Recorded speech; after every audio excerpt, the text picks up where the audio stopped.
తండ్రి అయిన దేవుని నామం నుండి ప్రభు అయిన యేసుక్రీస్తు నామం నుండి ఈ శనివారం దినముల గూగుల్ మీట్ ద్వారా కూడి చేరి వచ్చిన సహోదరులందరికీ దేవుని ప్రియులకి పరిశుద్ధులకి శుభవందనలు తెలియజేసుకుంటూ మన యథావిధిగా ఈ శనివారం దినమున ప్రవక్తల గురించిన ధ్యానము చేస్తున్నాము. ఆ భాగంగానే ఈరోజు గడిచిన వారంలో హబక్కూకు రాసిన గ్రంథములో 1వ అధ్యాయము 17 వచనం చూసినాము. ఈరోజు 2వ అధ్యాయము చూసినప్పుడు ఈ 2వ అధ్యాయము చాలా గొప్ప విషయం ఉంది.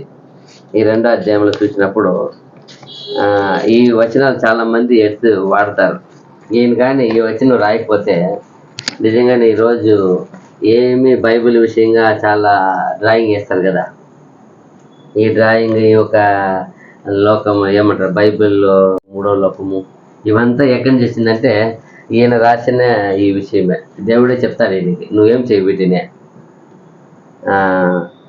వెళ్ళే వాళ్ళు దాన్ని దీర్ఘంగా చూసినట్టు వాటి గురించి నువ్వేం చేయ, దీర్ఘంగా చెక్కుము అంటే డ్రాయింగ్ వేయమన్నారు. డ్రాయింగ్ మ్యాప్ వేయమంటే ఆ మరగారు ఈయన వేసాడు. వేసి ఇది ఆ కాలంలో ఏం చేయమని దేవుడు దీన్ని మరుగుపరిచి దాచము ప్రవచనంగా ఉంది అన్నారు.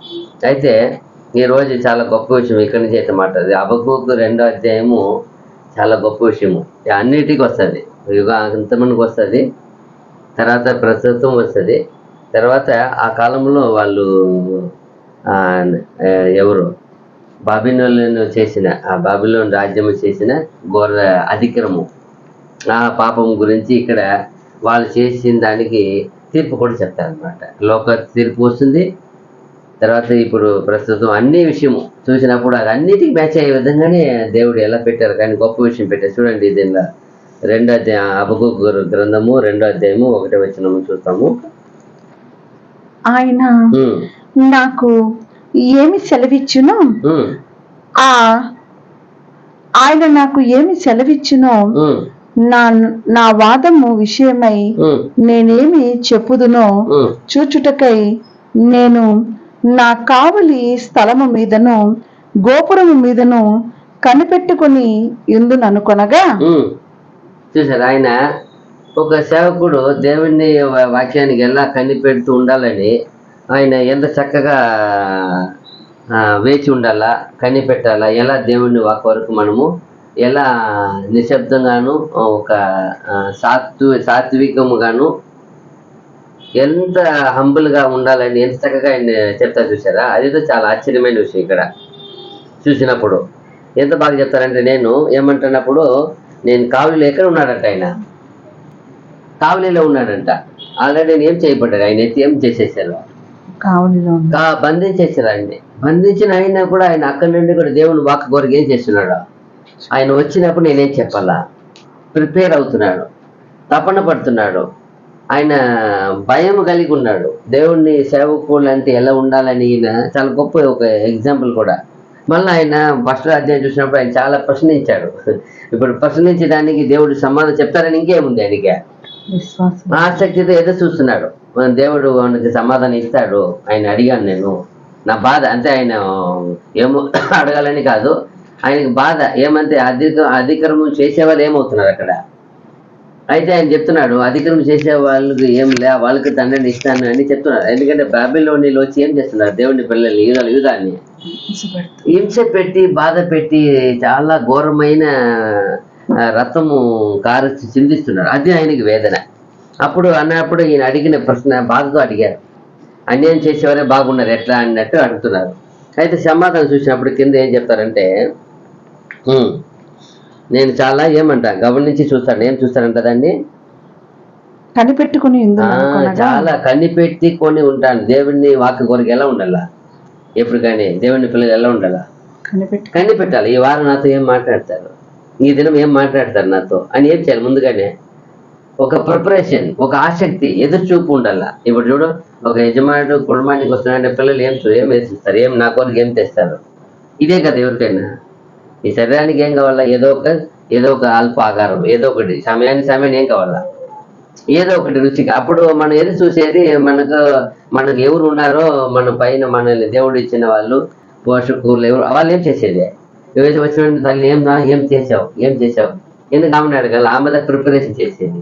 ఆమెను ముందుగా ఏం చేయాలి? ఒకవేళ ఇష్టమైతే ఇంకా ఆమెను ఏం చేయాలి? నాకు ఇలాంటి చెయ్యి అని అడిగి చెప్తారు. అలాగే ఇక్కడ దేవుని యొక్క ప్రతి ఒక్క విశ్వాసి కూడా ఈ రోజున ఏం మాట్లాడతాం, రేపు ఏం మాట్లాడకపోతాం, ముందుగా ఏం చేయాలి?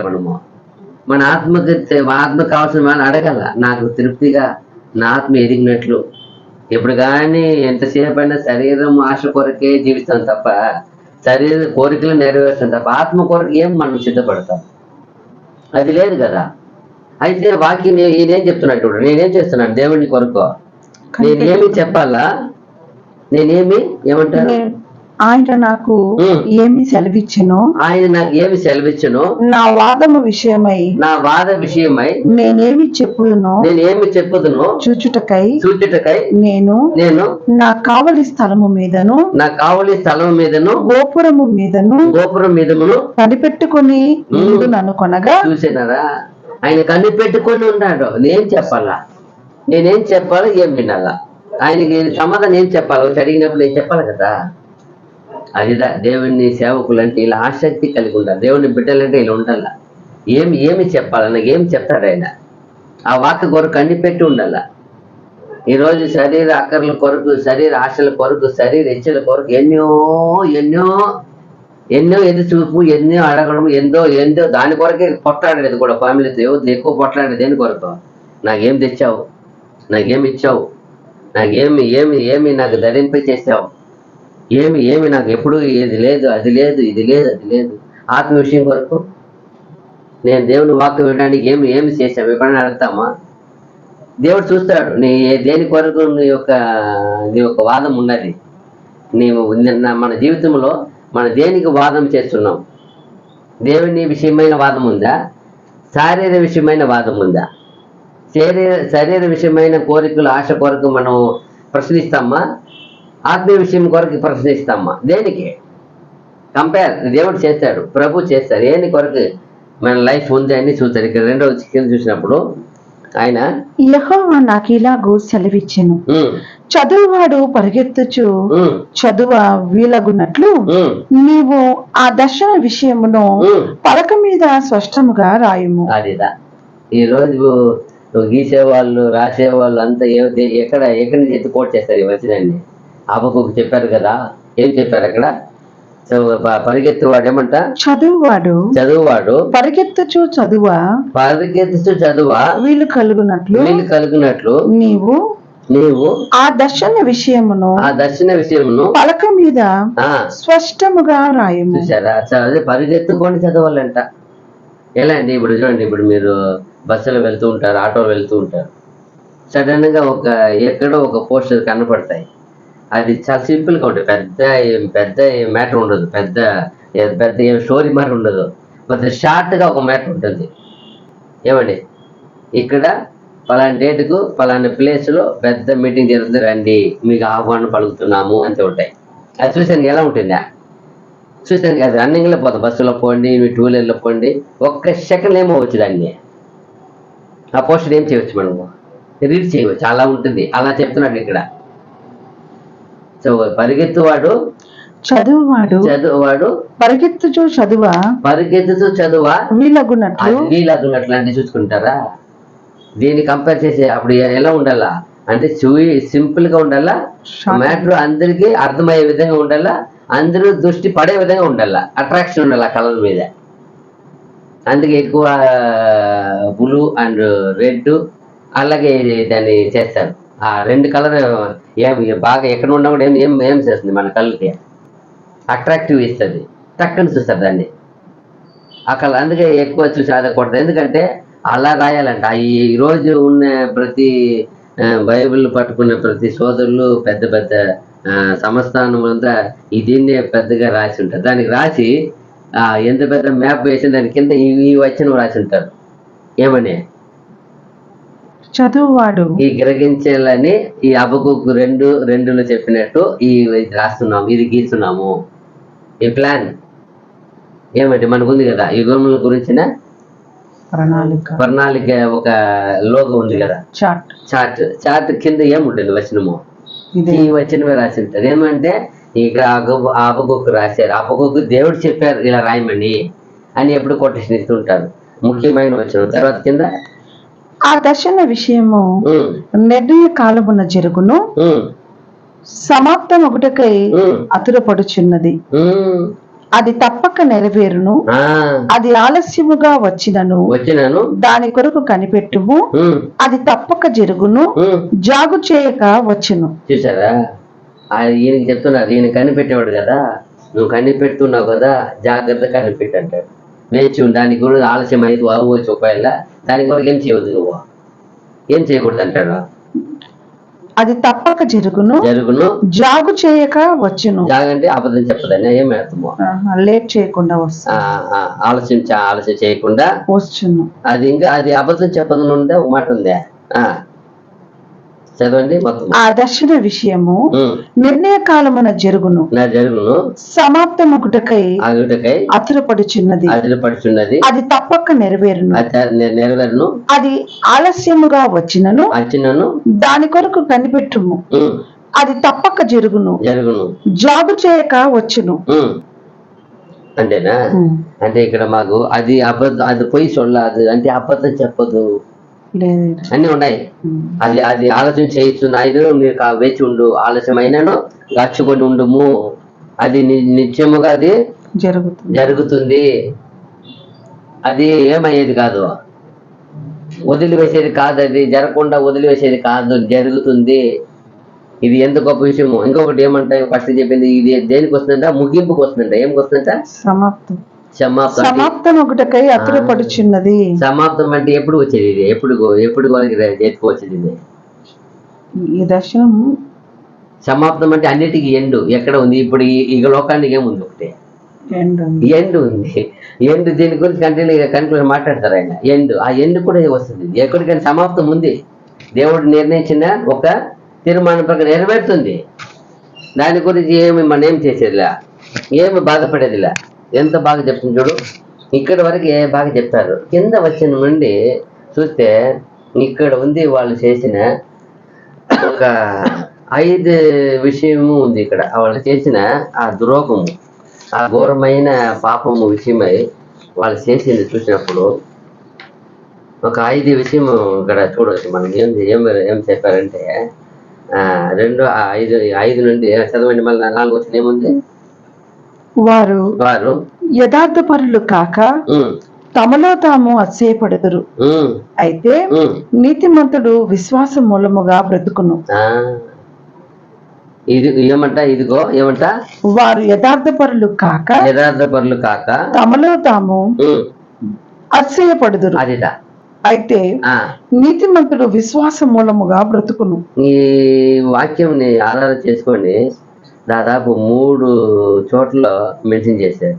ఈ వాక్యం ప్రకారంగా ఉంటుంది, చెప్పి రాశారు. ఇక్కడ ఉంది అని చెప్పి చూడండి. రోమా 1:17 చూస్తే ఎవరు బతుకుతారు ఉంది ఇక్కడ, నీతిమంతులు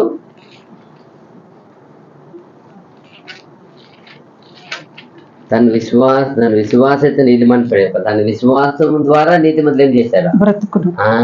ఇదే వచనం అక్కడ వస్తుంది 1:17.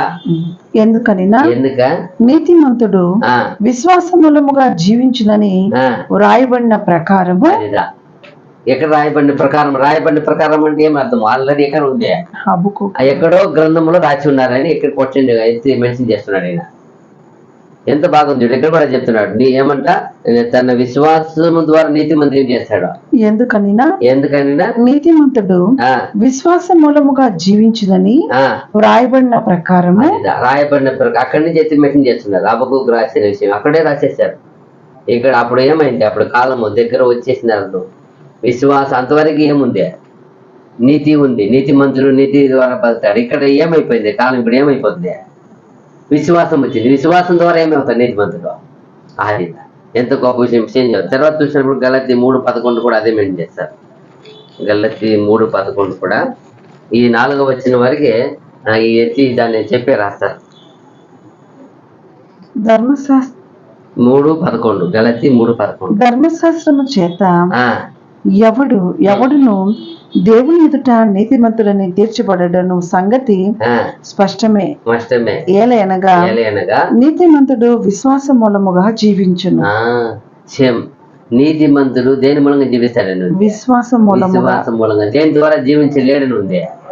ధర్మశాస్త్రం మూలంగా ఏం లేదు. ఎవరు దేవుని నీతిమంతుడని తీర్చబడడు. ఎందుకంటే ఎవరు దాన్ని ఏం చేయలేకపోతున్నారు, నెరవేర్చలేకపోతున్నాడు. ఒక్కటి కూడా పాటించలేకపోతున్నారు, అనుసరించలేకపోతున్నారు. వాటిని చక్కగా జీవించి జయించలేకపోతా. అయితే దేని ద్వారా బతుకుతాడు నీతిమంతుడు? విశ్వాసం మూలముగా జీవించును. అదే ఎబ్రీ 10:38 కూడా అదే మెన్షన్ చేశారు. ఎబ్రీ 10:38 కూడా సేమ్ ఈ కొటేషన్ చేశారు. నా ఎదుట నీతిమంతుడైన వాడు విశ్వాసం మూలముగా జీవించును గాని అతడు వెనుక తీసిన ఎడల అతని యందు నా ఆత్మకు సంతోషం ఉండదు. అదేదా ఎంత బాగా చెప్తా చూడు. ఏమంటా? నా ఎదుట నీతిమంతుడైన వాడు విశ్వాసం మూలంగా జీవించును గాని నా ఎదుట ఎవరు ఎదుట అంటారా? దేవుని ఎదుట. నా ఎదుట జీవించాలంటే మన ఎవరు ఎదుట ఉన్నాం? ఇప్పుడు ఆయన ఎదుట ఉన్నాం. ఆయన ఎదుట ఉండేటప్పుడు మనకేముంది? విశ్వాసం మూలంగా జీవించును గాని. ఇప్పుడు మళ్ళీ అక్కడికి పండు సభకు 2:4 పండి. అక్కడ ఏం చెప్పాలి? అదే కొట్టేసి మళ్ళీ వస్తున్నాడు. వారు యథార్థపరులు కాక తమలో తాము అసహ్యపడుదురు. అయితే నీతిమంతులు విశ్వాసం మూలముగా బ్రతుకును. అది నీతిమంతులు విశ్వాసం మూలంగా బతుకునని ఇక్కడ దేవుడు ఆయనకి ఇచ్చిన వాక్యము. ఇక్కడ ఎత్తే పౌలు గారు రోమాలు కానీ గలాతీలు కానీ ఏప్రిల్ కానీ మెన్షన్ చేస్తున్నారు. ఎవరు ఇచ్చింది? అందుకే రాయబడినది చెప్పారు. అంటే ఏమని అర్థమా? ఆల్రెడీ దేవుడు హబక్కూకు ద్వారా ఇది చక్కగా రాశారు ఇక్కడ వరకే. తర్వాత 5వ వచనం చూసినప్పుడు ఈ బబిలోనీయులు చేసిన 5 ఘోరమైన పాపం, చాలా ఘోరమైన విషయం గురించి ఒక్కొక్కటిగా మనం చూస్తాం. ఈ ఒక అధ్యాయం మొత్తం అది 20 వరకు అలాగే ఉంది. అది చూడండి. మరియు ద్రాక్షరసము మోసకరము, తనను బట్టి అసహ్యించువాడు నిలువడు.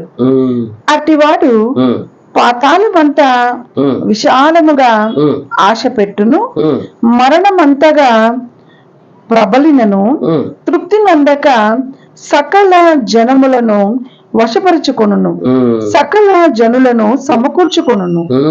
చూసారా? ఇక్కడ ఫస్ట్ ఏం చేస్తాడు? అతను ఏం చేస్తాడంట?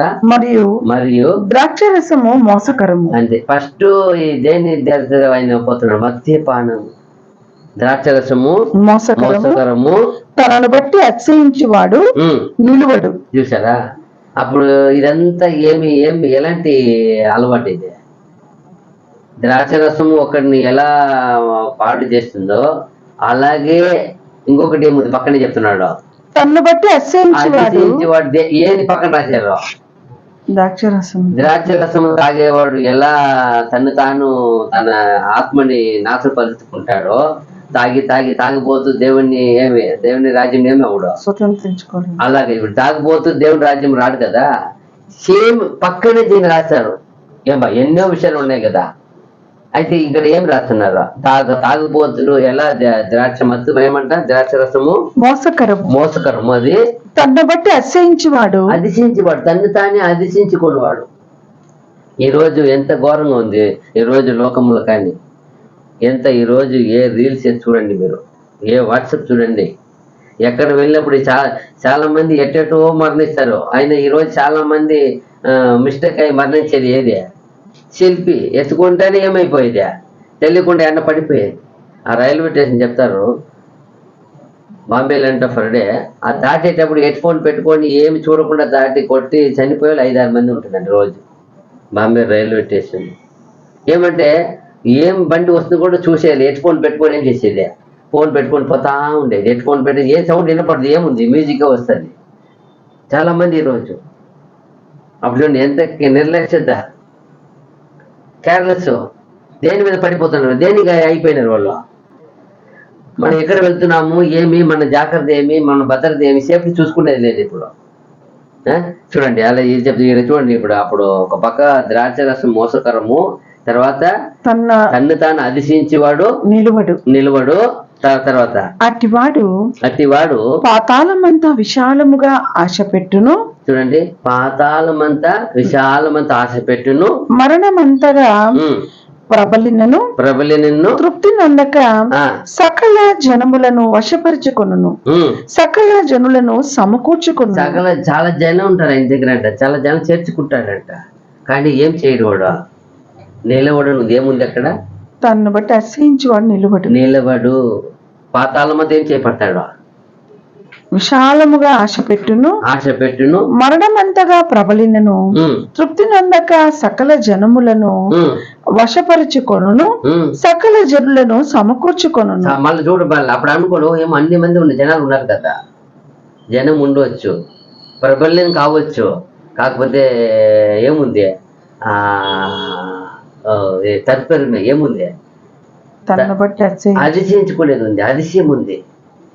అతిశయించేవాడు దేన్ని బట్టి అతిశయించాలని పౌలు చెప్తున్నారు, ఇర్మే చెప్తున్నారు. 9:23 ఇర్మే చెప్తున్నారు, పౌలు గారు చెప్తున్నారు. అదే నేను అతిశయించిన దేన్ని మాత్రం అతిశిస్తాను, సిలువ ఎంత తప్ప. అక్కడ దేన్ని నేను అతిశిస్తున్నాడు ఇర్మియా? భూమి మీద కృప చూపుచు నీతి న్యాయం జరిగిస్తున్న యెహోవా నేనే పరిశీలనగా తెలుసుకున్నట్టే నేనేం చేస్తున్నాను. అది అతిశయం ఎవరికి ఇష్టమంట? అదే దేవునికి ఇష్టమంట. ఆ కృప చూపించే దేవుడు ఫ్రీ. కృప అంటే ఏమే? ఉచితంగా మనకు దయ చూపిస్తున్నాడు, ఊపిరి ఇస్తున్నాడు, ఆహారం ఇస్తున్నాడు, అన్ని ఇస్తున్నాడు, వస్త్రం ఇస్తున్నాడు, రక్షణ ఇస్తున్నాడు, ప్రతిదినం మనకి జీవం కల్పిస్తున్నాడు. అదే చెప్తున్నాడు, ఆ కృప చూపించే దేవుని మాట అతిశయపడ. ఈయనేం చేస్తున్నాడు? తను తానేం చేసుకుంటున్నాడు?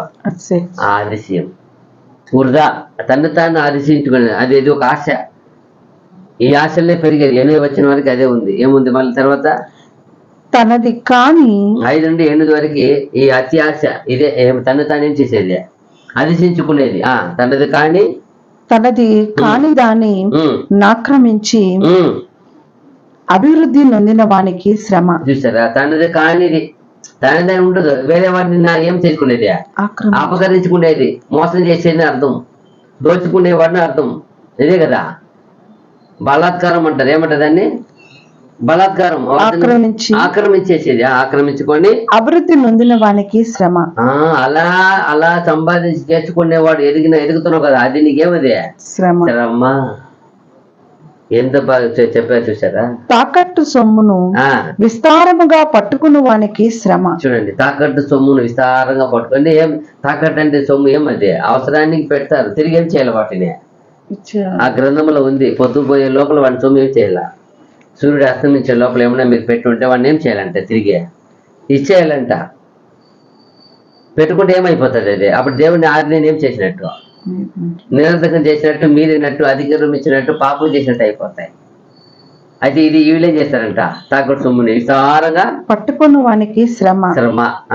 వాడు ఎన్నాళ్ళు నిలుచును అని చెప్పుకొనుచు వీరందరూ ఇతనిని బట్టి ఉపమాన రీతిగా అపహాస్యపు సామెత ఎత్తుదురు కదా. ఎన్నాళ్ళు ఉంటాడప్ప వీడు. అన్యాయం ఏమంటారు? అన్యాయం చేసేవాడు ఒకరోజు ఏమవుతాడంట? ఇప్పుడు దొంగ ఒకరోజు ఏమవుతాడంట? ఖచ్చితంగా పట్టబడతాడంట. దొంగ ఏ రోజుకైనా పట్టబడతాడంట.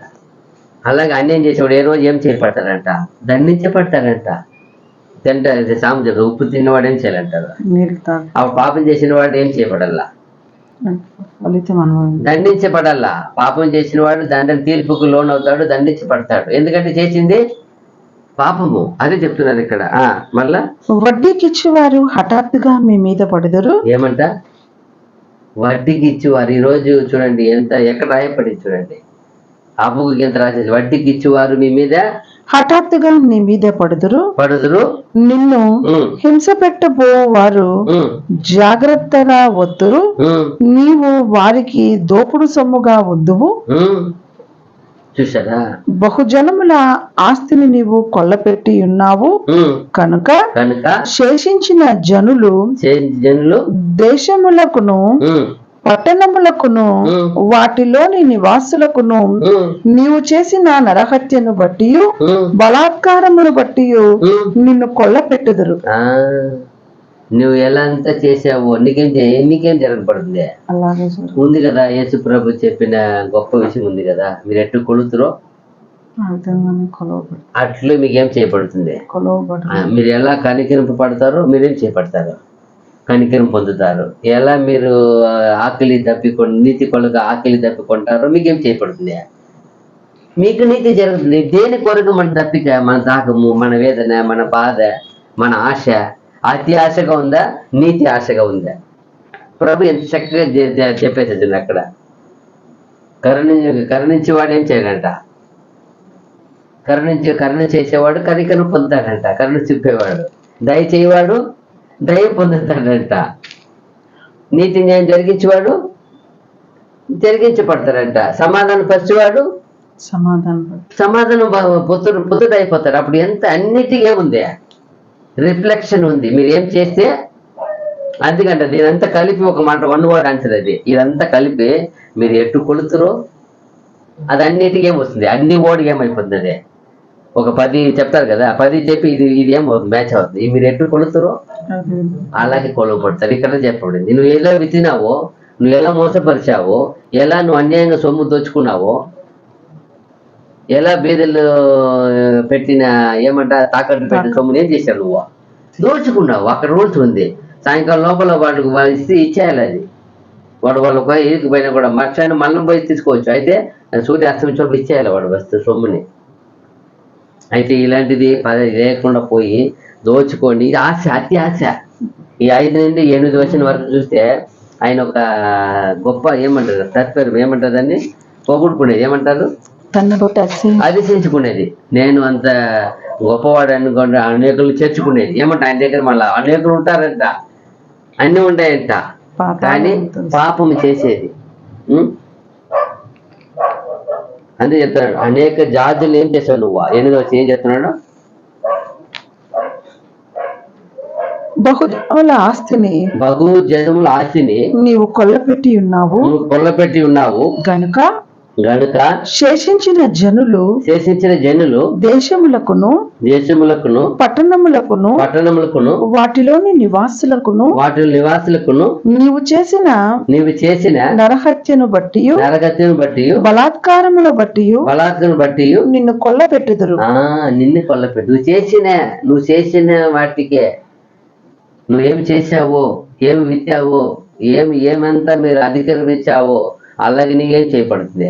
అక్కడ చేసిన ఆయన పాపములు చెప్తారు, దేవుడి తీర్పును చెప్తారు. ఇదేంతా ఎవరు చేసిందే? బబిలోని రాజ్యము దేవుని పిల్లలు ఎట్లా చేసిన అది చాలా ఘోరమైన పాపం. దీని గురించే ఈయన బాధపడేది. ఎవరు? అబ్బకు బాధపడేది. వాళ్ళు చెడ్డది చేసిన వాళ్ళే బాగున్నారు కదా తండ్రి, ఎలా అన్నప్పుడు లేదప్పా వాళ్ళకి తీర్పు వస్తుంది, ఉండు. నేను వాళ్ళకి ఇప్పుడు అధికారం ఇచ్చి ఉన్నాను, నేను ఇచ్చాను అధికారం. వాళ్ళు ఏం చేస్తున్నారు, అధికారాన్ని ఏం చేస్తున్నారు, మిస్యూజ్ చేస్తున్నారు. అందరికీ ఒక అధికారం ఉంది, అధికారం హక్కు ఉంది, అందరికీ బాధ్యత ఉంది. హక్కు అధికారం బాధ్యత ఏం చేయాలా మంచిగా ఉపయోగం కరెక్ట్ గా వాడాలా.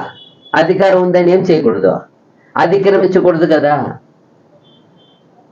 ఇంకా హక్కు ఉందని ఏం చేయకూడదు, హక్కుని ఏం చేయకూడదు, అమ్మి వేయకూడదు కదా. అక్కడ హక్కుని ఏం చేశాడు, ఒక ఆయన అమ్మి వేసాడు కదా. హక్కు ఉందని అమ్మి ఇవ్వకూడదా, బాధ్యత ఉందని బాధ్యత ఏం చేయకూడదు, తప్పుగా చేయకూడదు కదా. బాధ్యత కరెక్ట్ గా నెరవేర్చాలి కదా. బాధ్యత, హక్కు, ఇంకొకటి అధికారం. ఏం చేయాలి, ఇదంతా కరెక్ట్ గా వాడాలి. అందుకే అంటున్నాడు అక్కడ, పంచిపెట్టువాడు ఏం లేకుండా అంటున్నాడు, శుద్ధ హృదయంతో భేదం లేకుండా, పక్షపాతి కాకుండా. ఎందుకు పంచడం అనేది, అది అందరికి ఏమవుతుంది, ఇది ఏమని సమాధారక వల్ల సమానత్వం ఉండాల. ఇక్కడ ఏం చేయలే, వీళ్ళు చేయలే. అధికారం ఎవరు ఇచ్చారు, దేవుడు ఇచ్చాడు. పోపా మీరు ఏలుకోండి, పట్టుకొని ఇచ్చారు. అలా దోచుకోపోయిన సొమ్మే, యెరూషలేమును దోచుకోపోయిన సొమ్ము తిరిగి ఎలా వస్తుంది తెలుసా? ఇది చూడండి, ఒక రాజ్యంలో పడితే అక్కడ ఏమంటారు, ఒక ఆవగింజ వదలరంట. వెళ్ళి తెచ్చుకోరు. దేశము ఏమీ లేనట్టుగా చేసేస్తారంట వీళ్ళు పడితే ఆ దేశంలో ఏముండదంట, ఏ ఒక్కటి కూడా వాళ్ళు ఎలాంటి వాళ్ళు పెట్టేసిపోతారు. ఆడ ఏమి అనారోగ్య ముస్లిం వాళ్ళని ఉర్దుల్ని వదిలేసిపోతారు దేశంలో. ఎందుకు ఆ దేశం ఏం చేయబడకూడదు, మళ్ళా ఎత్తి కట్టపడకూడదు. వీళ్ళు చేసే పని అంత క్రూరత్వంగా చేస్తారట, ఒక్కరు లేకుండా. అందరిని ఇప్పుడు చూడండి, యెరూషలేమును ఎక్కడ ఎత్తుకుపోయినా, అందరిని ఎక్కడ ఎత్తుకుపోయినారు, బబులోను రాజు చేసుకున్నారు. చెరపట్టుకునేది ఇక్కడ ఎవరు లేరు. అక్కడ ప్రవక్త ఇంకా కొందరు పెద్దేసిపోయినారు, నిరుపేదలు వాళ్ళు, ఇంకా ముస్లిం వాళ్ళు వాళ్ళు ఏం చేయ పట్టణాన్ని ఏం చేయకూడదు, వాళ్ళు ఇంకా ఏమి డెవలప్ చేయకూడదు, ఏం చేయకూడదు. ఉన్నే పంటను ఏం చేసుకోవచ్చు, వాళ్ళు చూసుకొని పండిందని తీసుకొని తినవచ్చు, అంతవరకు అధికారం వాళ్ళకి. అట్లా చేసేసిపోయిన వాళ్ళు, అట్లాంటి వాళ్ళని వదిలేసిపోతారు. దేశం ఎంత ఘోరంగా చూడు, అన్ని దోసుకెళ్ళిపోయినాడు. ఆడ ఆలయంలో కనపడిన ఒక్క గుండు ఒక్క బంగారు కూడా వదలలే. మొత్తం అక్కడ చూసినప్పుడు ఆ వెండి పాత్రలు, ఆ స్పూన్లు ఎక్కువ వాడతారు కదా, ఎవరు వాడతారు? నెబుకద్నెజర్ కుమారుడు వాడతారు కదా, బెల్షస్సర్ వాడతారు కదా. అప్పుడు చూడండి, ఆ పాత్రలు కూడా ఎక్కడ ఎత్తుకుపోయినారు వాళ్ళు. అది ఎంతెంత పాత్రలు అవి, పాత్రలు అవి దేవుని ఆలయంలో ఉండాల్సిన పాత్రలు అన్నీ ఎత్తుకెళ్ళిపోయినారు. అంత ఘోరమైన మనుషులు, అతి ఆశలు. అదే చెప్తున్నారు అక్కడ, దోచుకున్నావు, ఏం చేసినావు నువ్వు? అన్ని ఏం చేసావు? అనేక జాతులు ఏం చేసావు? కొల్లకొట్టి అనేక జనములు ఏం చేసావు? రక్తం సిందించి అనేక జనములు ఏం చేసావు? ఘోరమైన కొడుమ ఏం చేశారంట? ఎన్ని వచ్చిన చెప్తున్నారు? నరహత్యను బట్టి, బలాత్కారమును బట్టి, నరహత్యను బట్టి, బలాత్కారం బట్టి నిన్ను కొల్ల పెట్టుదురు. నువ్వు చేసింది ఎట్టా?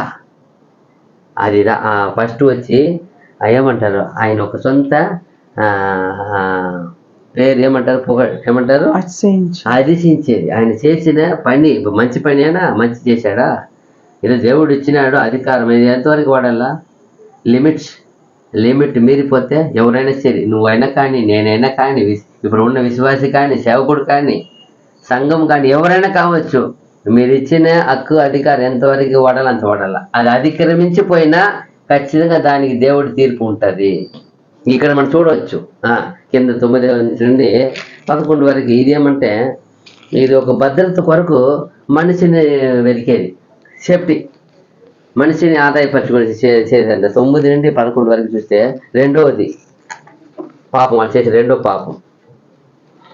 తనకు అపాయము రాకుండానట్లు తన నివాసమును బలపరుచుకొని తన ఇంటి వారి కొరకై అన్యాయముగా లాభము సంపాదించుకుని వానికి శ్రమ. చూసారా ఏమంట? తనకి ఏం రాకూడదంట, అపాయము రాకుండానట్లు, అపాయం రాకుండానట్లు తన నివాసమును బలపరుచుకొని తన ఇంటి వారి కొరకై అన్యాయముగా లాభము సంపాదించుకుని వానికి శ్రమ. ఇది ఒక రకంగా చూస్తే అట్లా ఏమి తన కొరకు సంపాదించి తప్పులేదు కదా అనిపిస్తుంది.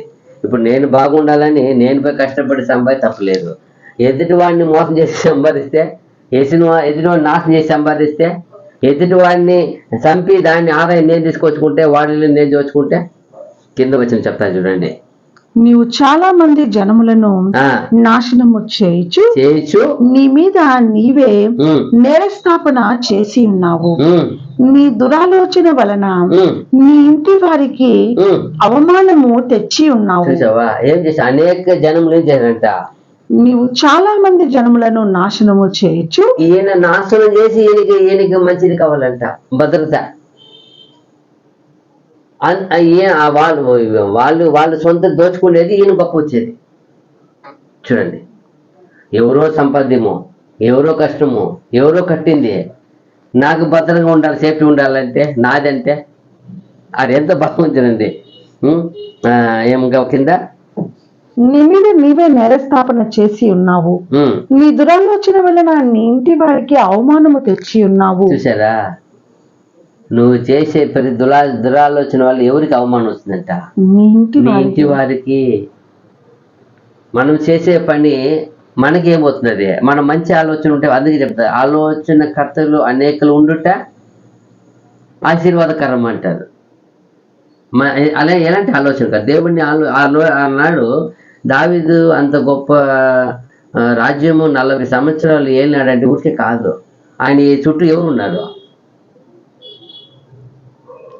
దేవుని ప్రవక్తలు ఉన్నారు, దేవుని వాక్కు చెప్పే యాజకులు ఉన్నారు, తర్వాత ఆలోచన కర్తలు ఉన్నారు. అందరినీ ఏం చేశాడు? కూర్చోబెట్టుకుని రోజు రాజ్యంలో అయినా ఏం చేస్తాడు? విచారిస్తాడు. మీరు పోండి, దేవుని విచారించండి. యాజకులకు చెప్తాడు, మీరు ఏం చేయాలా? దేవుడిని విచారించండి. పిలిచే అగిద్దోపైన అడుగుతాడు, ఏం చేయాలా? అయ్యో నా రాజు కదా, నాకు బుద్ధి జ్ఞానం లేదని కాదు. దేవుడు వాళ్ళు కూడా బుద్ధి జ్ఞానం ఏం చేశారట, ఇచ్చి పెట్టుకుని. అందుకే అడిగేది, కొందరు ఆలోచన వినకుండానే వెనకాల వచ్చిన రాజ్యం పడిపోవడానికి కారణం అంటే ఎవరు ఆలోచన వాళ్ళు ఏం చేయలే, వినలేదు. ఇదే సౌలు రాజు ఏం చేయలేదు, దేవుని ఆలోచన ఏం చేశాడో, మాటలు ఏం చేశాడో, ప్రవక్త చెప్పిన మాట ఏం చేసేసాడో వెనక పెట్టేశాడు. అదే సాలమన్ రాజు లాస్ట్లో ఏం చేసేసాడు, దేవుని ఆలోచన గద్దెప్పుడు ఏం చేయలేదు, లోబడలేదు, వినలేదు. అదే వాళ్ళ కుమారుడు సాలమన్ కుమారుడు ఏం చేశాడో, రెహబాం ఏం చేశాడో, పెద్దలు చెప్పే ఆలోచన విడిచిపెట్టి యవనులు చెప్పే ఆలోచన పెట్టుకున్నాడు. యవనులు గొప్ప అది అనుభవిస్తలా, అందువల్ల రాజ్యం ఏం చేసి పడింది చూడండి. అతను పారిపోయే పరిస్థితి వచ్చేసింది, పారిపోయి ఎక్కడో పోయి దాక్కున్నాడు. ఎందుకో దేవుడు అలా చేశాడు. ఎందుకు, ఎవరు ఆలోచన ఏం చేసేది లేదు. ఇలాగ ఇక్కడ కూడా వీళ్ళంతే, ఎవరు ఆలోచన వినేది లేదు. గర్వి, సొంత ఆలోచనతో. నీ ఆలోచన వల్ల నీకేం వచ్చిందంట, నీ ఇంటి వారికి ఏం వచ్చిందంట, అవమానం వచ్చింది. చాలా మంది ఇదే, ఎవరి ఆలోచన ఏంటి, సొంత ఆలోచన ప్రకారం జరిగించేది. ఏదో వాళ్ళ ఇంట్లో వాళ్ళకి, సంఘంలో కూడా వచ్చి వాళ్ళ ఇది ఇష్టం వచ్చినట్టు వాళ్ళ ఆలోచన జరిగించేది సంఘంలో కూడా. ఇక్కడ అంటే చేసినాడు ఈయన, సొంత ఆలోచన చేసినాడు, అవమానం తెచ్చుకున్నాడు, ఇంకా కింద నష్టం తెచ్చుకుంటాడు, శాపం తెచ్చుకున్నాడు. దేవుడు శాపం వస్తుంది. ఆలోచన, సొంత ఆలోచన ఏం చేయకూడదు మనము. ఒకవేళ ఉంటే కూడా అది ఒకనే చెప్పవచ్చు, మనం పోయి దాన్ని చేయకూడదు. నీకు ఆలోచన కలిగి ఉంటే వచ్చి నేరుగా సంఘంలో ఈ విషయం జరిపేదా, అక్కడ సేవ ఉంది, దేవుని ఆత్మ ఉంది, దేవుని దూత ఉంది, అన్ని పరిశీలిస్తుంది. ఈరోజు సంఘ పరిచయాలు ఘోరంగా ఉంది. భయంలే, భక్తిలే, విశ్వాసతలే. ఇలాంటిది సొంత నిర్ణయాలు ఎక్కువ జరిగిపోతూ ఉంటాయి. నేను అనుకునేది నేను చేస్తాను, అది దేవునికి ఇష్టం ఉండదు. ఎక్కడ ఎవరు ఉన్నా లేకపోయినా ఒక పద్ధతి ప్రకారం వెళ్ళాలి. అదే దేవుడిని అందుకే పెట్టేది. ఇక్కడ అదే చూస్తున్నాడు ఆయన. చూడండి ఏమంట, గోడలలోని రాళ్ళు మొరపెట్టుచున్నవి, దూలములు వాటికి ప్రత్యుత్తరం ఇచ్చుచున్నవి. చూసారా, ఈయన పోయి ఏమంట, తన భద్రత కొరకు మనుషులను వెతుకుతున్నాడు, మనుషులు చేస్తున్నాడు. ఈ 9-11 వరకు ఈ ప్రాణం, ఈ శరీర అవయం ఎవరిదే, దేవుని వశము కదా, ఆయనే కదా. అధికారం ఎవరిది, పరిపాలన ఎవరిది, ఆయనదే. ఆయనదా భద్రత ఎవరిది, రక్షించేవాడు విడిపించేవాడు ఎవరు, అది గ్రహించలేకపోయినా ఆయన. ఏమంట 9వ వచనం ఏం చెప్తుంది, తనకు అపాయము రాకుండానట్లు, తనకు అపాయం రాకున్నట్లు తన నివాసమును బలపరుచుకొని తన ఇంటి వారి కొరకై అన్యాయముగా లాభము సంపాదించుకుని వానికి శ్రమ. తన అపాయం రాకుండా తన ఇంటి వారిని భద్రపరుచుకునేదంట, తను అన్యాయముగా ఏమంట ఆదాయం సంపాదించుకునేదంట. ఇది చేసిన రెండోది అన్యాయమైన ఆదాయం. న్యాయంగా వచ్చే ఆదాయమే దేవుడు పంచి ఇమ్మంటారు అందరికీ. అన్యాయం వచ్చేది ఎంత పాపం కదా. అదిదా ఇక్కడ ఈ రెండవ చేసిన విషయం. 11 వరకు, 12 నుండి 14 వరకు చూస్తే ఇక్కడ ఒక యథార్థమైన విధికి ఎదురైన చట్టము చేస్తాడు ఆయన. ఒక నీతి ఉంది, ఏమంటారు, యథావిధి, ఒక క్రమం ఉంది కదా. క్రమాన్ని వ్యతిరేకంగా చేసేది, ఆపోజిట్. ఎల్బాను నీతికి ఎదురైన చట్టం పండుగలు అంటే ఏమే, ఒక క్రమంగా ఉండవలసిన, యథార్థంగా ఉండే ఆల్రెడీ ఉంటుంది, దానికి ఎదురైన చట్టాన్ని చేస్తాడట. ఎక్కడండి, 14 నుండి 14 వరకు, 12వ వచనం నుండి 14 వరకు చూసినప్పుడు, నరహత్య చేయుట చేత పట్టణమును కట్టించు వారికి శ్రమ, దుష్టత్వము జరిగించుట చేత కోటను స్థాపించు వారికి శ్రమ. ఈయన అలా చేశారంట. ఎక్కడ వెళ్ళినా ఎలా భయం పుట్టించేశారంటే, వాళ్ళు వస్తున్నారంటే భయం. ఏమంటే వాళ్ళు చేసే వెంటనే ఏం చేస్తారంటే వీళ్ళు వెళ్ళడమే. నరహత్య చేయుట చేత పట్టణమును కట్టించు వారికి శ్రమ. ఇది పోయిన వెంటనే విచారణ ఏమి ఉండదంట. వీళ్ళు చూస్తారంట, ముట్టడి వేసి వార్నింగ్ ఇస్తారంట. వాళ్ళు లోపడాలంటే వీళ్ళు దూరి అందరినీ ఏం చేసేదంట, మొత్తం చంపేసేదంట. చిన్న పెద్ద తేడా ఏమి ఉండదంట. అందరినీ ఏం చేసేయాలి వీళ్ళు. అందువల్ల వాళ్ళకి ఇంకా పక్కన విన్నప్పుడు ఏమొస్తుంది అందరికి, అయ్యో వాళ్ళు వస్తే ఏం చేస్తారు, ఫస్ట్ మనం వచ్చినప్పుడే వాళ్ళకి లోపడకు అప్పగించకపోతే మనం చంపేస్తారని భయంతో అనేక రాజ్యాలను కొల్లగొట్టి ఇలా చేసేదంట.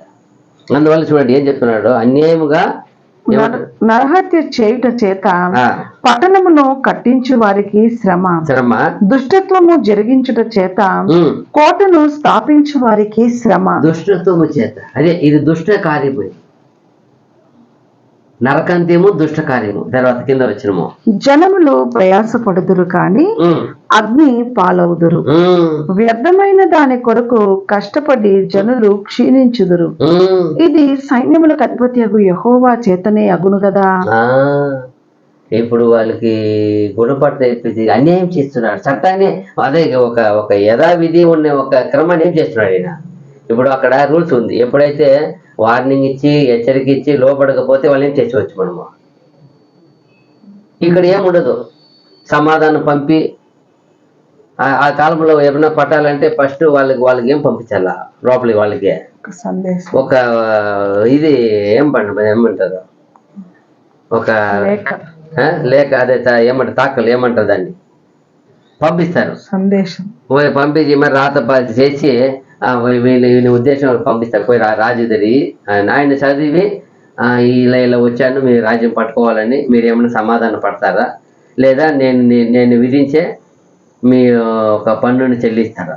ఆ కాలం వచ్చినప్పుడు పన్ను చెల్లిస్తారు, ఒక 500 5,000 దినాలు అని చెప్తారు ఆ కాలంలో. అదేం చేయాలి, వాళ్ళకి సమ్మతి ప్రకారం ఇచ్చేయాల. లేదా రాజు గజం లేకపోతే దేశం అంతటా దాన్ని ఏం చేస్తారు, అందరి దగ్గర వసూలు చేసి ఇచ్చేయాల, రూల్స్ ఇది. లేదా మీరు యుద్ధానికి సిద్ధం అన్నప్పుడు యుద్ధానికి ఎదుర్కొని రావాలి, ఇది రూల్స్.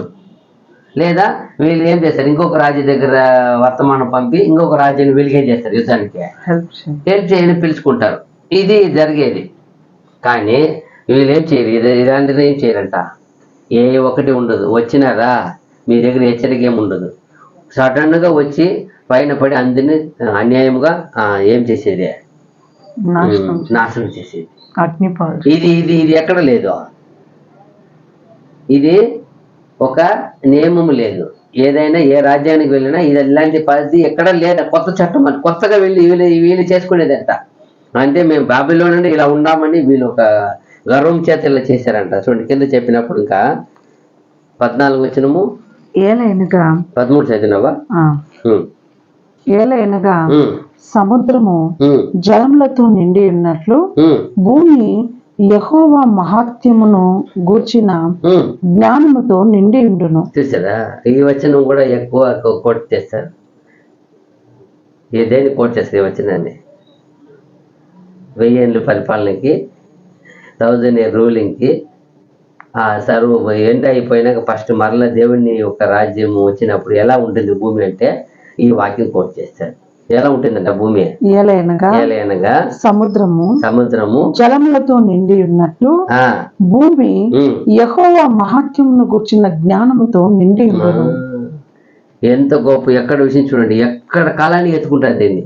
ఒక కాలం వస్తుంది, ఆ కాలంలో ఈ రోజు ఎలా సముద్రం జల అలాగే దేవుణ్ణి ఒక మహిమ ఎలా ఉంటుంది భూమి అంతటా అంటే ఏమని అర్థం, ఆయన అన్ని జ్ఞానం దేవుణ్ణి ఎరుగుంటారని.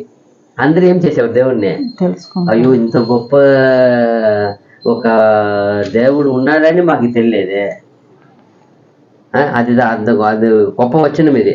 ఇక్కడ చూసినప్పుడు ఈ రెండవది వీళ్ళు మూడవది ఏం చేశారంటే ఒక ధర్మానికి వ్యతిరేకమైన సొంత చట్టాలను పెట్టి అన్యాయం ఏం చేసేది, ఒక పట్టణాన్ని నాశనం చేసేది, అలాంటి కాల్చివేసేది, వృధాగా దేవుణ్ణి ఒక విధిని మీరేది. ఇది మూడవది చూస్తున్నాము.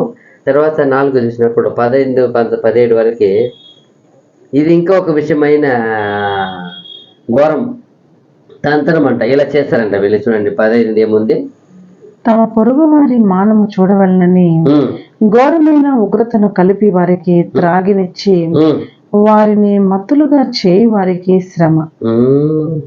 ఎలా చేశారంట వీళ్ళు చూడండి. మన పొరుగు వారికి ఏం చేసేదంట, మత్తు తాగిచ్చేసి వాళ్ళని అవమానపరిచేదంట. ఎంత ఘోరమైన, ఇప్పుడు ఎక్కువ అన్కండిషన్ తాగేది, వాళ్ళకి వస్త్రం ఉన్న తెలియదు కదా, అలా వాళ్ళు వేసి తిరిగి ఆడేది, అలా ఆనందించి అదొక చెడ్డమైన ఆలోచన, అదొక పాపం. ఆ కాలంలో అలా ఇలా చేసేవారంట. ఈ రాజ్యంలో ఇలాగే చేసేవారంట. పట్టబడి వస్తారు కదా, 100 ఇలా పెట్టి ఇలా చేసి ఇలా తాగించి ఇలా ఆడేసి, చూడండి ఎలాంటి ఘోరమైన పాపం వీళ్ళు చేసింది. ఏమంటున్నారు, తన తోడరికి కుడికి కొడు తన తుడితే 15 తమ పొరుగు వారి మానము చూడవలనని ఘోరమైన ఉగ్రతను కలిపి వారికి త్రాగనిచ్చి వారిని మత్తులుగా చేయి వారికి శ్రమ కింద ఘనతకు మారుగా అవమానముతో నిండి ఉన్నావు. నీవును త్రాగి నీ మానము కనపరుచుకొందువు. యెహోవా కుడి చేతిలోని పాత్ర నీకు ఇయ్యబడును. అవమానకరమైన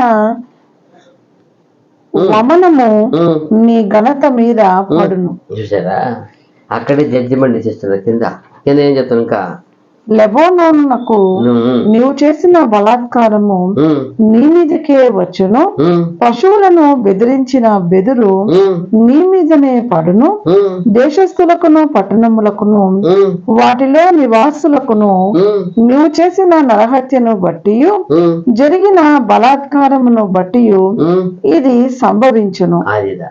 ఇక్కడ ఆయన చేసిన అతిక్రమం చెప్తున్నారు. అంటే ఎదుటి వాళ్ళని అవమానకరంగా మద్యపానంతో ఇచ్చి చూసి ఆనందించేది, అదొక పాప చేసేది లేకుండా అది తీర్పు చేసినంత చెప్పేసి నీకు ఇలాగ చేయబడి తీర్పు తర్వాత ఆయనకి ఒక జడ్జిమెంట్. ప్రతి విషయంలో ప్రతి చేసే పాపం వెంటనే ఆయన చేసింది ఆయన తీర్పు చెప్పేస్తాడు. ఈ అధ్యాయం మొత్తం వాళ్ళు చేసిన 5 పాపం ఘోరమైనది. ఎంత ఘోరమైన చేశారంటే వాటిని చెప్పుతూ నువ్వేం చేసావో నీకేం చేయబడుతుంది, అలాగే చేయబడు. ఇక్కడ ఖచ్చితంగా చూడవచ్చు యేసు ప్రభు చెప్పిన మత్తయి అన్ని విషయం ఇక్కడ అట్లా ఉంది. నువ్వు ఎట్లు చేస్తావో, నువ్వు ఎట్లు చేసి నడుచుకుంటావో, ఎట్లా అట్లాగే నీకు చేయబడను. అట్లే ఇటు చేశారు. ఇప్పుడు ఎంత ఘోరమైన పరిస్థితి చూడండి. ఈయన ఎంత బాధపడ్డాడు, ఎంత వేదన పడ్డాడు సేవకుడు. ఎలా ఎందుకంటే అక్కడ నీతిమంతులు ఏం చేస్తున్నాడు, ఆయన చేసేది ఎవరిని అని చెప్తున్నాడు. తన తోడి వారిని ఏమంటారు ఎప్పుడన్నారు, తన స్నేహితుడా, తమ పొరుగు వారి, చూడండి తన పొరుగు వారిని. ఇక్కడ నేను తమిళ్లో తన తోడరికి కుడిక కొడుతూ, తోడర్ అంటే ఏమే స్నేహితులను ఉండేది, ఫ్రెండ్స్. ఇలా చేసేది ఎంత అన్యాయం కదా. తనకు పొరుగు వాడికి ఏం చేసేసేది, ఎంత అవమానపరిచేది. ఎలా ఈరోజు ఎలా ఉంది పరిస్థితి, చాలా మంది ఏం చేసేది, ఇది ఒక ఏందో నేను ఏమనుకుంటా, వాళ్ళు ఒక ప్రౌడ్గా ఒక గౌరవంగా అనుకునేది. ఈరోజు అడిగినాను చూడు 4 మాటలు మళ్ళీ అడిగాను వాళ్ళని అంటే అది ఎలా ఉంది, అది నీతిగా అది కరెక్ట్గా ఉందా, చేసిన తప్పుగా అడిగినావా, లేదా నువ్వు కసి పెట్టుకొని అడిగినావా, లేదా వాళ్ళని అవమానపరిచిన అడిగినావా, అడిగింది ఎలా ఉంది, అది సరిపోయిందా, అది వాక్య ప్రకారంగా ఉందా, దండించి ఖండించి ఏమైనా మారు మనసు పొందే విధంగా ఉందా, లేదా వాళ్ళ తండ్రిని దండించే వాళ్ళు కారు కానీ వాళ్ళని అవమానపరిచే విధంగా ఉందా, ఏం చేయాలా చూడాలి. సరి ఉంటేనే, సరి లేకపోతే నువ్వు కరెక్ట్గా ఉండే వాళ్ళని యథార్థంగా నీతిగా బతికావాలి. మనం పోయి వీళ్ళని కావాల్సిన అడిగితే ఇక్కడ అలాగే ఉంది. తన ఏమంట పొరుగు వాడిని ఏం చేశాడంట, పానం ఇచ్చి వాడిని అవమానపరిచారు. అవమానపరిచేది అది ఘోరమైన పరిస్థితి కదా. అందుకంటే దేవుడు నీకు అలాగే ఏం చేయబడుతుంది, అది ఏమని అర్థం, వాళ్ళు అట్లాంటి వాళ్ళకి అది అలాంటి పాత్రలు కాని వారు. ఒకవేళ అన్యాయస్తులకు చేస్తున్నా అప్పుడు సరిపోతుంది. అదే కదా ఏర్పరిచింది. ఒక అధికారం ఎందుకు ఇస్తారు, ఒక అధికారం ఎందుకు ఇచ్చేది, ఒక అధికారం ఎందుకు ఇస్తుంది, తప్పైన వాళ్ళ మీద ఏం చేయాలి, అధికారాన్ని వాడాల. ఇప్పుడు పోలీసుకి ఎందుకు అధికారం ఇచ్చారు, దొంగని ఏం చేయాలి, వాళ్ళు ఏం చేయాలి, అధికారం ఏం చేయాలా, పోయి ఎవరు చూపించాలా, దొంగని దోచుకున్న వాళ్ళని మోసం చేసే వాళ్ళని ఏం చేయాలా, పట్టాలా. మంచి వాళ్ళని పట్టి దొంగని చెప్తే అన్యాయం అయిపోతుంది. వీళ్ళు చేసేది అదే. నీతి మంత్రులు ఏం చేసేది, దోచేది, వాళ్ళని కట్టుకుని అలా చేస్తున్నప్పుడు అదే చెప్తాడు దేవుడు, మీరు చేసేది ఎలా. చెడ్డవారిని దండించి ఉంటే చెప్తాడు కదా, దేవుడు చెప్తాడు కదా, మీరు చేసింది సరే, మీరు అన్యాయస్తులను దండించారు, అక్రమం చేసే వాళ్ళని ఖండించారు. ఇప్పుడు దావి చూడు, దేశంలో అక్రమం చేసే వాళ్ళని ఏం చేసేది, ఆయన అన్యాయం చేసే వాళ్ళని చేసేది. యోబు ఏం చేస్తున్నాడు, అక్కడ దిక్కులేని వారికి, అనాథలకు, విధవరాల పక్షం ఏం చేశాడంట ఆయన. ఒక గుడ్డివాడికి పక్షంగా నేనేమే ఉన్నంటాడా, నేను వాళ్ళ కాళ్ళుగా ఉన్నాను అంట. అప్పుడు ఎంతగా దేశంలో అన్యాయం జరగకుండా ఏం చేశాడు ఆయన? అదిదా. అప్పుడు ఎక్కడైనా చెప్పారా దేవుడు వాళ్ళు చేసింది తప్పని? చెప్పలేదు. ఎందుకంటే నీతి జరిగించారు, అది సరిపోయి. ఇక్కడేం జరిగింది? ఇలా అలా కాదు, తోడి వారికి ఏం చేస్తున్నారంట? ద్రోహం చేసేది, దోచుకునేది. అది నాకు ఘోరమైన, అదిదో చెప్తున్నాడు, నీకు అలాగే చేయబడుతుంది. తర్వాత చూసినప్పుడు ఇంకా ఘోరమైన పరిస్థితి ఎక్కడికి పోయినారంటే వాళ్ళు 18, 19, 20 చూస్తే వాళ్ళు ఇంకా ఆ విగ్రహారాధనకి పోయి ఇంకా ఘోరమైన పరిస్థితి చేశారు. ఇంకా చూడండి ఇప్పుడు, ఎందుకంటే గొప్ప కార్యము మహిమను చూసి వీళ్ళు ఆ కాలం ఇలా చూశారు. వీళ్ళు చూడండి, చెక్కడపు పనివాడు విగ్రహమును చెక్కుట వలన ప్రయోజనమేమి? పనివాడు మోగబొమ్మను చేసి తాను రూపించిన దాని యందు నమ్మిక ఉంచుట వలన ప్రయోజనమేమి? అబద్ధములు బోధించు పోత విగ్రహముల యందు నమ్మిక ఉంచుట వలన ప్రయోజనమేమి? కర్రను చూచి మేలుకొమ్మనియు మూగరాతిని చూచి లెమ్మనియు చెప్పువానికి శ్రమ. అది ఏమైనా బోధింపగలదా? అది బంగారముతోనూ వెండితోనూ పూత పూయబడెను గాని దానిలో శ్వాసం ఎంత మాత్రమును లేదు. అయితే యెహోవా తన పరిశుద్ధ ఆలయములో ఉన్నాడు, ఆయన సన్నిధిని లోకమంతయు మౌనముగా ఉండునుగాక. చూసారా వీళ్ళు చేసింది ఎలాంటిదే? ఏమి లేకుండా ఒట్టి వాటికి స్వరూపం ఏం మాత్రం వాటికి లేని వాటికి అబద్ధానికి ఏం చేశారు వీళ్ళు ఏం చేసినారు? అక్కడికి పోయినారు. వాడిని ఏం చేస్తున్నారు? మేలుకో అని చెప్పేది, వాటిని బోధించమని చెప్పేది. అది ఏమైనా బోధిస్తుందా? అదేమన్నా శ్వాసం ఉందా? అయితే దాన్ని ఏం చేస్తున్నాడు? ఇదంతా దేవుడు ఏం మాత్రం 5 కార్యాలు ఏం మాత్రం సహించలేదు. చేసింది ఏమి? వీళ్ళు చేసింది ఎలాంటి ఘోరమైన పరిస్థితి. అందుకే దేవుడి తండ్రి దేవుడు ఇది చివరి కాలమున వాళ్ళ కొరకు వేచి ఉన్నాడంట. ఏమంటే అందుకే ఈ సేవకుడు అంటాడు మౌనంగా ఉండంటాడు. ఎందుకంటే ఆయనకి బాధ, వాళ్ళు చేసిన ద్రోహం, వాళ్ళు చేసిన అతిక్రమం అంత ఘోరంగా ఉంది కదా అని చెప్పి ఫస్ట్లో చెప్తున్నాడు, నువ్వు వెయిట్ చేయి, ఖచ్చితంగా ఏం చేస్తాను, నేను తీర్పు చేస్తాను. ఇది కూడా చాలా మంది అదే అనుకున్నారు, ఏమో జరుగుతూ ఉంది. వాళ్ళ దగ్గర ఏమంటారు, అన్యాయం చేసే వాళ్ళ దగ్గర జనాలు ఎక్కువ ఉన్నారంట. అదే కదా చెప్తున్నారు, వాళ్ళు అందరూ పోక చేసుకుంటారు, అంతా ఉన్నారు వాళ్ళ దగ్గర. అయితే ఏమి లేదు అక్కడ, గొప్ప సొంత ఏముంది, ఇది ఉంది, అతిశయపడేది ఉంది. అది ఎక్కడికి కంపేర్ చేస్తున్నారు దేవుడు? మద్యపానం చేసేవాడైతే దేవుడు చేరాడు. అలాగే ఎక్కడ ఉంది వీళ్ళు ఏం చేయరు, వీళ్ళు కూడా చేరుకోరు. అప్పుడు చూడండి ఎలా ఉంది దేవుడిని వాక్యాన్ని వ్యతిరేకంగా. దేవుడు ఎంత గొప్పగా దేవుడు ఆలోచన చేస్తున్నాడని ఏం చేసేది కదా. ఎప్పటికైనా సత్యము నీతి ఖచ్చితంగా ఆయన నెరవేర్చి దండిస్తాడంట. సత్యం నీతి ఆయనకి చాలా ఇంపార్టెంట్ అంట. అది నెరవేర్చి దండిస్తాడు. అయితే ఏం చేయాలా? వేచి ఉండాలి, వెయిట్ చేయాలా. ఇప్పుడే జరిగిపోవాలా, అయ్యో అన్యాయం జరుగుతుంది కాదు. దేవుడు దానికి టైం పెట్టాడు. ఒక్కొక్క దాన్ని ఒకటి ఉంది, ఏముంది, కాలం ఉంది, సమయం ఉంది, ఏముంది, అన్నిటికీ ఒక్కొక్క నిర్ణయించున్నారు. ఆ నిర్ణయ కాలం జరుగుతుంది. అదే ఇక్కడ చూసినప్పుడు మనకేమో ఇది దీంతో అంటే మనకు కూడా దేవుడు అన్నీ ఇచ్చారు. ఇప్పుడు సత్యం ఇచ్చారు, ఆయన కృప ఇచ్చారు, ఆయన ఆత్మ ఇచ్చారు, దినం ఆయన వాక్కు ఇస్తూనే ఉన్నారు. అయితే మనము ఇది స్వీకరించి మనం ఏ రీతిగా నడుచుకుంటున్నాం? మనం కూడా స్వనీతి పరులుగా సొంత ఆశల కొరకు 5 పాయింట్స్ చెప్పారు. సొంత ఆశ నెరవేర్చి సొంత ఆశ కొరకు ఏం చేసేదే? భద్రంగా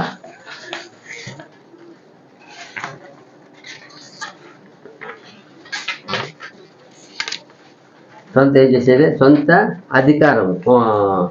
అధికారத்தை పుగడ్ ఏమంట? ఆశ.